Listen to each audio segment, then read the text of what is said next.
नमस्कार, 36 शहर 36 खबर में बहुत स्वागत है आपका। शुरुआत करते हैं बुलेटिन की। देश के 12 राज्यों के साथ छत्तीसगढ़ में भी मतदाता सूची गहन पुनरीक्षण एसआईआर का काम चल रहा है और अब कांग्रेस ने इससे लेकर राज्य भर में निगरानी अभियान शुरू कर दिया है। सोमवार को ही अहम बैठक में कांग्रेस ने एसआईआर को लेकर अपनी रणनीति तय की है। बैठक में यह भी तय हुआ है कि कांग्रेस का एक प्रतिनिधि मंडल निर्वाचन आयोग से औपचारिक मुलाकात करेगा और दस्तावेज जमा करने की समय सीमा बढ़ाने की मांग करेगा।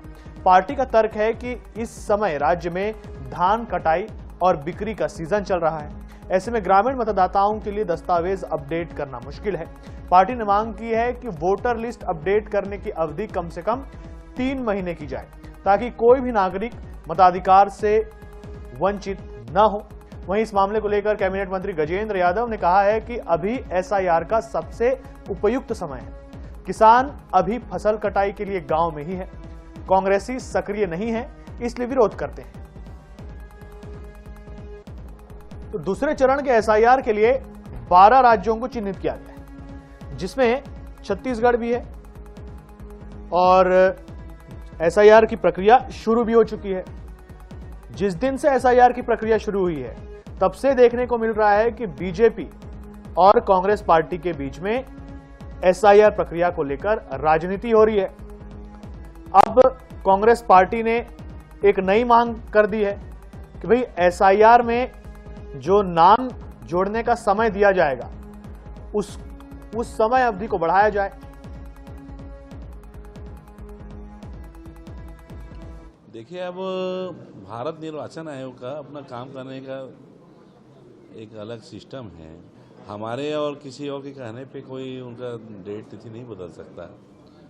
और रहा सवाल जो बात आ रही है धान कटाई की बात, तो धान कटाई तो और उपयुक्त समय है क्योंकि उस समय लगभग सब किसान अपने गांव में रहते हैं। बाकी समय कोई शहर जाता है, मजदूरी करने जाता है, कोई काम करने जाता है, कोई व्यवसाय व्यापार या रिश्तेदार नातेदार के यहाँ जाता है। लेकिन धान कटाई एक ऐसा सीजन है जिसमें लगभग 100% जो गांव के लोग गांव से बाहर नहीं जाते, उस समय गांव में रहते हैं, तो वो तो बहुत उपयुक्त समय है। उस समय ज़्यादा अच्छे से एसआईआर मतदाता पुनरीक्षण ग्रहण हो सकता है। उसमें सहयोगी मोनिका दुबे हमारे साथ में जुड़ गई हैं, उनसे अधिक जानकारी लेते हैं। मोनिका, जब से एसआईआर की प्रक्रिया की शुरुआत हुई छत्तीसगढ़ में, तब से देखने को मिल रहा है कि बीजेपी और कांग्रेस के बीच में एसआईआर प्रक्रिया को लेकर सियासत हो रही है। अब कांग्रेस पार्टी ने एक नई मांग ला दी है और मांग क्या है? मांग यह है कि जो नाम डलवाने की जो तिथि है, अगर आपको अपना नाम ऐड करवाना है, कुछ भी करवाना है, तो वो जो तिथि है उसको कम से कम 3 महीने किया जाए। ये कांग्रेस पार्टी ने अब मांग की है। बीजेपी का भी पलटवार आ गया है, सियासत हो रही है। क्या है अपडेट, बताइए जरा। जी बिल्कुल, देखिए एसआईआर को लेकर जो छत्तीसगढ़ में सियासत है वो लगातार देखी जा रही है। लगातार एसआईआर को लेकर बीजेपी और कांग्रेस की ओर से बयानबाजी जो है अब वो सामने आ रहे हैं। ऐसे में फिर से छत्तीसगढ़ में आज एक नई चीजें देखने को मिली। दरअसल बात है कि कांग्रेस की आज जो निगरानी समिति की बैठक, यानी कि एसआईआर को लेकर जो निगरानी समिति बनाई गई है उसकी आज बैठक की गई और बैठक की अध्यक्षता जो पूर्व पीसीसी चीफ मोहन मरकाम ने इसे लेकर किया। उसके बाद पूरी बात निकलकर सामने आई, जहां पर कांग्रेस की ये मांग है कि जो एसआईआर की प्रक्रिया है उसकी अवधि बढ़ाई जाए, क्योंकि अभी का जो समय है वो धान कटाई का समय है।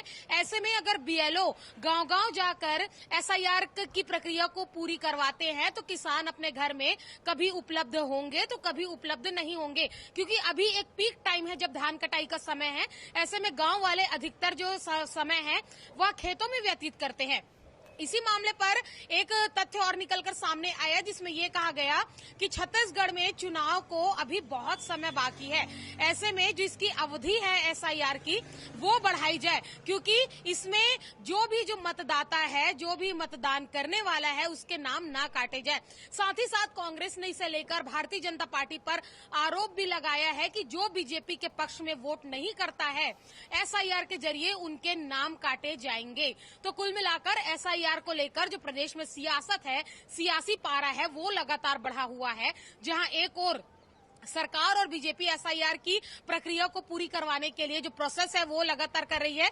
वहीं दूसरी ओर कांग्रेस पार्टी ने आज इसे लेकर मांग उठा दी है कि एसआईआर की जो प्रक्रिया है उसकी अवधि बढ़ाई जाए ताकि कोई भी मतदान करने से वंचित न रह जाए। साथ ही साथ यहाँ पर चुनाव के समय को भी उन्होंने एक लंबा समय बताया है। कई आरोप भी जो है वो सरकार पर लगाए हैं। तो कुल मिलाकर जहाँ एक ओर एसआईआर की प्रक्रिया, वहीं दूसरी ओर प्रदेश में एसआईआर को जो लेकर सियासत है वो चरम पर है। जी मोनिका, जानकारी के लिए बहुत धन्यवाद आपका। तो देखिए, आगे बढ़ते हैं। जशपुर जिले के दुलदुला थाना क्षेत्र में एक दिल दहला देने वाली घटना सामने आई। अपने ही घर में शख्स की लाश सूटकेस में मिली। पुलिस के मुताबिक पत्नी ने ही अपने पति की निर्मम हत्या की। हत्या के बाद लाश को कंबल में लपेटकर सूटकेस में रखकर वो ट्रेन से फरार हो गई। घटना की सूचना मिलते ही जशपुर पुलिस ने आरोपी पत्नी के खिलाफ अपराध दर्ज कर महिला की तलाश शुरू कर दी है। पुलिस अधीक्षक शशि मोहन सिंह के मुताबिक मृतक की आरोपी पत्नी मुंबई में काम करती है, जो बीच बीच में गांव आया करती थी। 7 नवंबर की रात दोनों के बीच किसी बात को लेकर विवाद हुआ और पत्नी ने अपने पति संतोष भगत की हत्या कर शव को कंबल से लपेटकर ट्रॉली बैग में भरकर रख दिया और फरार हो गई। अब पुलिस दावा कर रही है कि जल्द ही आरोपी पत्नी को गिरफ्तार कर लिया जाएगा।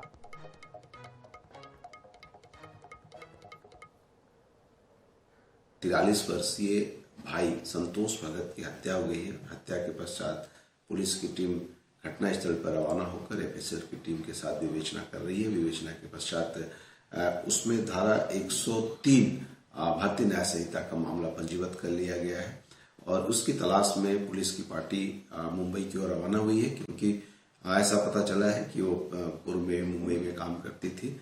उसकी गिरफ्तारी के पश्चात हत्या की वजह का खुलासा हो पाएगा। विवेचना कार्य जारी है। सहयोगी अजय सूर्यवंशी हमारे साथ जुड़ गए हैं। अजय से जानकारी ले लेते हैं। अजय, जैसे कि हमने खबर में अभी देखा, हमने पढ़ा कि कुछ विवाद हुआ था, इस वजह से पत्नी को बड़ा गुस्सा आ गया, उसने अपने ही पति की हत्या कर दी। कुछ पता चल पाया है आपको पुलिस से कि विवाद किस बात पर हुआ था? और महिला की तलाशी की जा रही है, इसमें कितनी प्रोग्रेस हुई है? जी देखिए, मैं बता दूं कि ये पूरा मामला जशपुर जिले के दुलदुला थाना क्षेत्र अंतर्गत भींजपुर गांव का है, जहां एक पत्नी ने अपनी पति की निर्मम हत्या करके फरार हो गई। और जो घटना पुलिस सूत्रों के अनुसार हमें जो पता चला है वो 7 तारीख को ये घटना है, जहां पति पत्नी के बीच विवाद होता है और विवाद के बाद विवाद इतना गंभीर रूप ले लेता है कि पत्नी ने अपने पति की निर्मम हत्या कर उसके शव को कंबल से लपेट करके ट्रॉली बैग में डाल देती है और वहां से फरार हो जाती है। और 8 तारीख को वो अपनी जो बेटी है उसको फोन करके बताती है कि मैंने आपके पिता का हत्या कर दिया है, जिसके बाद उसकी पत्नी उसकी जो मंझली बेटी है वो आती है और 9 तारीख को इसकी सूचना पुलिस को देती है, जिसके बाद पुलिस आरोपी पत्नी के खिलाफ अपराध पंजीकृत कर जांच में जुट गई है। पुलिस अधीक्षक शशि मोहन सिंह ने बताया है कि हमने एक पुलिस टीम आरोपी को पकड़ने के लिए भेज दिया है और जो हमें सूचना मिल रही है कि वो मुंबई में लंबे समय से रह रही है और बीच बीच में वो अपने गांव आया करती थी और उसके लिए यहाँ से टीम निकल गई। जल्द ही आरोपी को पकड़ लिया जाएगा। तो अजय, अवैध संबंध या प्रेम प्रसंग, कोई ऐसा मामला निकल करके सामने आया कि किस वजह से दोनों के बीच में विवाद हुआ और क्या विवाद अक्सर हुआ करते थे? ऐसा कोई जानकारी आपके पास? जी देखिए, बता दूं कि जो जानकारी निकल के आ रही है कि उसका पति यहीं रहता था दुलदुला में और पत्नी जो है वो मुंबई में काम करती थी, बीच बीच में आया जाया करती थी और जो उनके 3 बच्चे, तीनों की शादी हो गई है और तीनों अपने अपने ससुराल चली गई हैं। लेकिन अभी तक कोई ऐसा जानकारी निकल के नहीं आया है जिससे ये पता किया जा सके कि इनके बीच क्या विवाद हुआ था जिसके चलते एक खौफनाक कदम उठाया गया। तो मतलब पुलिस की जांच जारी है और ये बात भी सामने आ जाएगी। तो चलिए अजय, जानकारी के लिए फिलहाल बहुत धन्यवाद आपका। राजधानी रायपुर के हीरापुर जरवाए रोड पर देर रात एक दर्दनाक हादसे ने पूरे इलाके को दहला दिया। कंस्ट्रक्शन कार्य के लिए खोदे गए एक गहरे गड्ढे में डूबने से 2 मासूम बच्चों की मौत हो गई। दरअसल गड्ढे में बारिश और पाइपलाइन लीकेज से पानी भर गया था, जहां दोनों बच्चे खेलते हुए गड्ढे में गिर पड़े। बच्चों के घर नहीं लौटने पर परिजनों ने तलाश शुरू की, जिसके बाद गड्ढे में दोनों बच्चों के शव मिले। मृतकों की पहचान आलोक 8 साल और सत्यम 10 साल के रूप में हुई है। बता दें कि इसी गड्ढे में पहले 2 गाय भी डूब चुकी हैं। वहीं बिल्डर की लापरवाही को लेकर आक्रोशित परिजनों ने चक्का जाम किया, जिससे 2 किलोमीटर तक का ट्रैफिक जाम हो गया।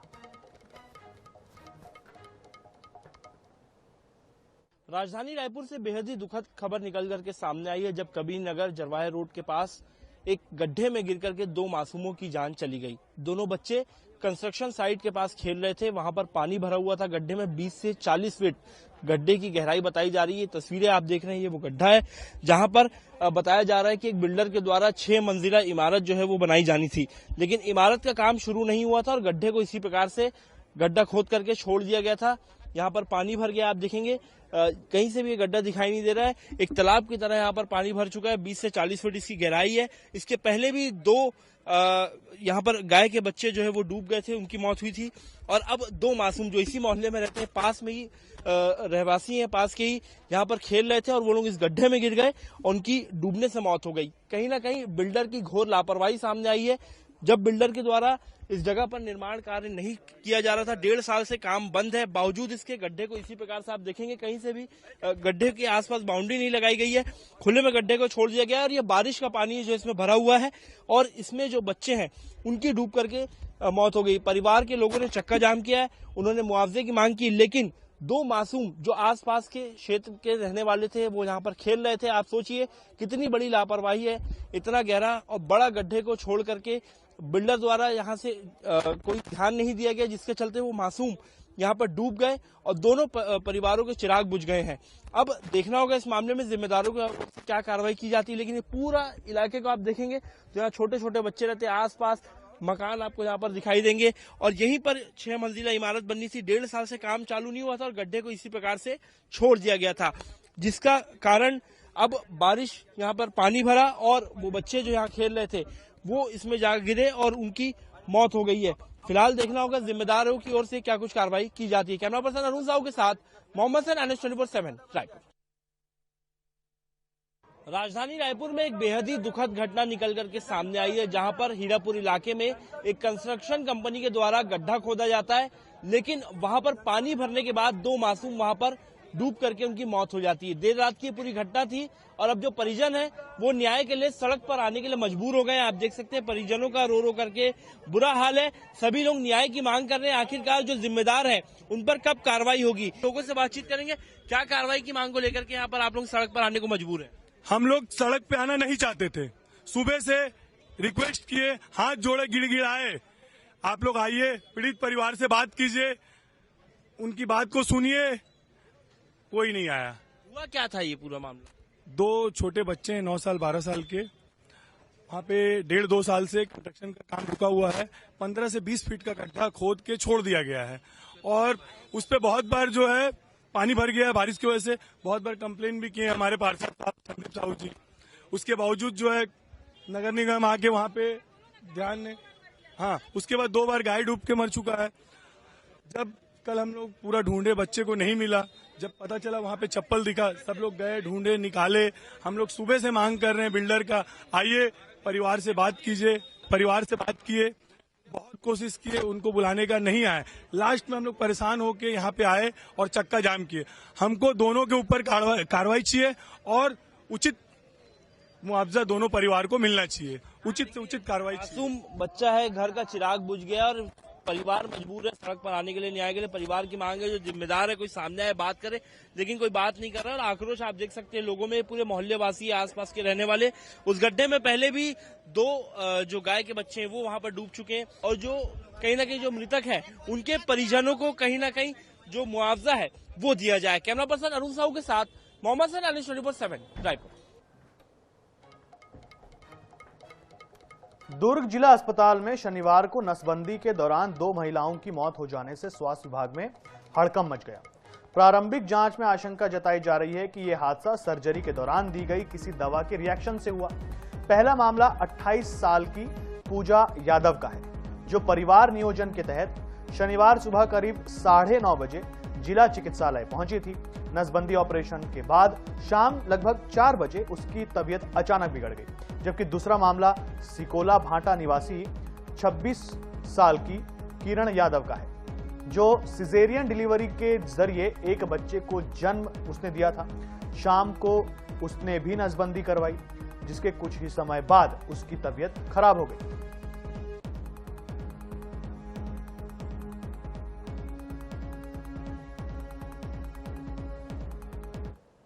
कल दरमियान ऑपरेशन के दौरान हमको बुलाया था 8 बजे। किस चीज़ का ऑपरेशन होना था? नसबंदी का। हाँ, नॉर्मल ऑपरेशन होता है वो तो। अब उसके बाद अंदर ले गए बाहर बैठो करके, तो उसके बाद हमको कुछ पता नहीं, जानकारी नहीं। 9:30 बजे से ले गए, खाली पेट ऐसे सुबह बुलाते हैं। ऐसे 2-3 दिन से लगातार चल ही रहा था।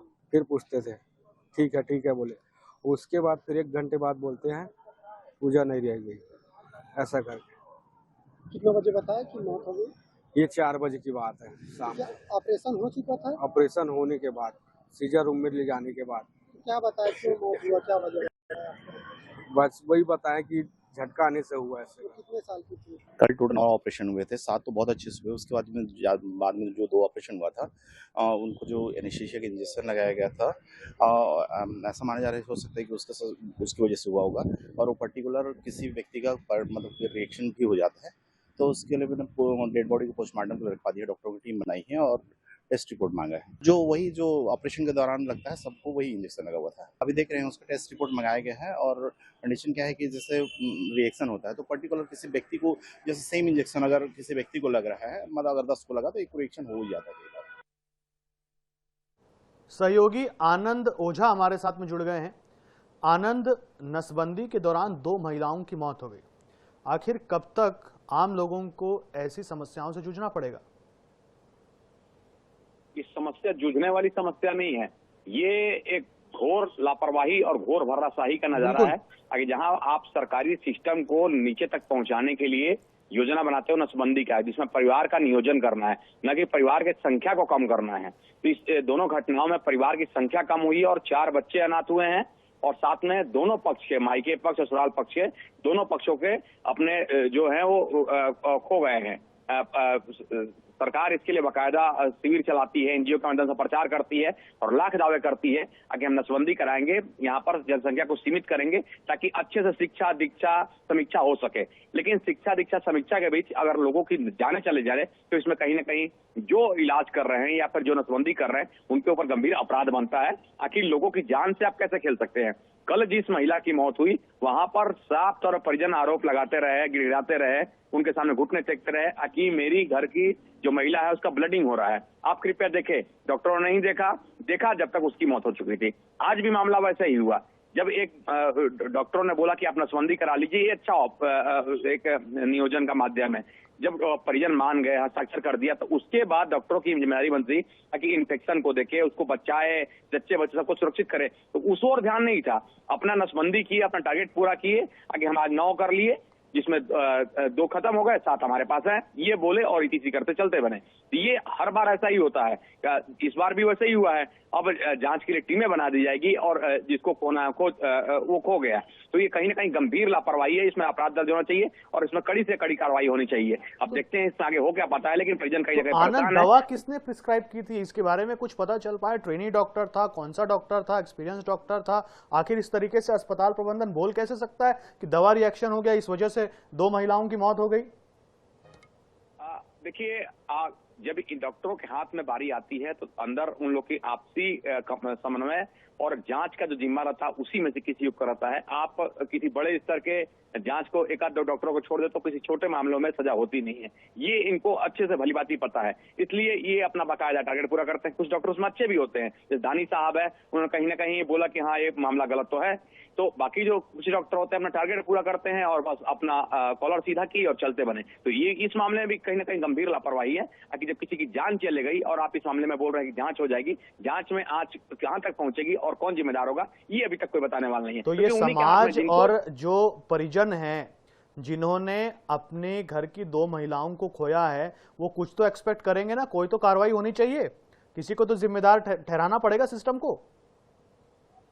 बिल्कुल जिम्मेदार ठहराना पड़ेगा, लेकिन जिनके खिलाफ जांच होनी है और जिनके लिए जांच होनी है वो सब उस टीम में शामिल अभी फिलहाल नजर आ रहे हैं। कोई बाहर की टीम या अलग से कोई टीम बनती है या फिर कलेक्टर की अगुवाई में कोई टीम बनती है, कलेक्टर जांच के आदेश देते हैं गंभीर मामला, तब इसमें जांच में कोई जिम्मेदार की जिम्मेदारी तय होगी। लेकिन अब तक सिर्फ ये जांच का विषय बन गया है कि टीम बना दी गई है, ऐसा कोई ठोस उसमें नजर आता नहीं जा रहा, जिससे परिजन संतुष्ट नजर आए। परिजनों का कहना है कि हमारे दोनों लोगों को जो खोए हैं उसमें गंभीर लापरवाही है, इसमें जांच होनी चाहिए और हमको मुआवजा मिलना चाहिए, ये परिजनों का आरोप अब तक है। जी आनंद, नजर बनाए रखिए आप खबर पर, और फिलहाल इस जानकारी के लिए बहुत धन्यवाद।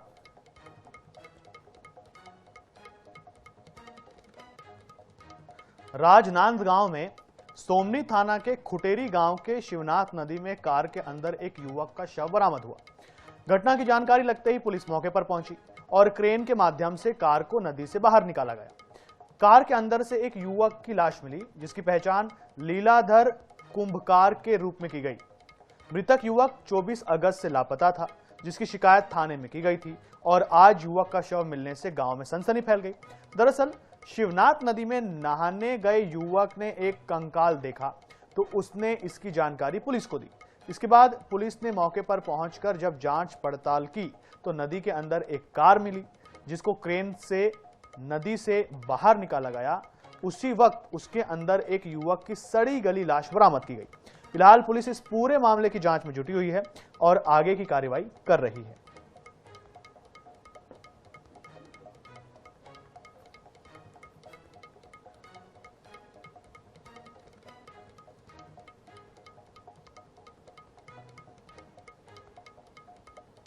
क्रेन के अंदर से एक युवक की सड़ी गली लाश मिली।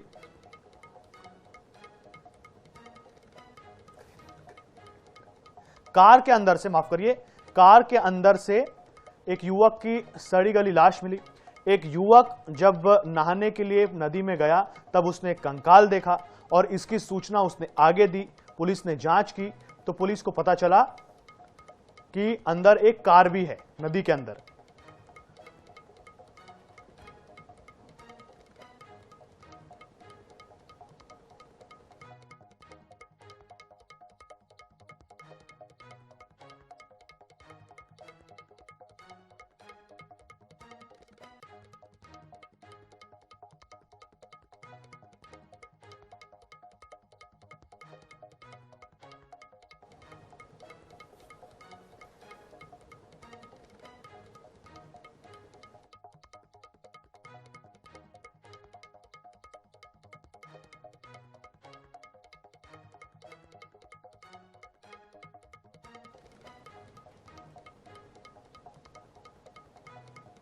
इस बुलेटिन में फिलहाल इतना ही। देश दुनिया से जुड़े रहने के लिए देखते रहिए INS 24/7। मुझे दीजिए इजाजत, नमस्कार।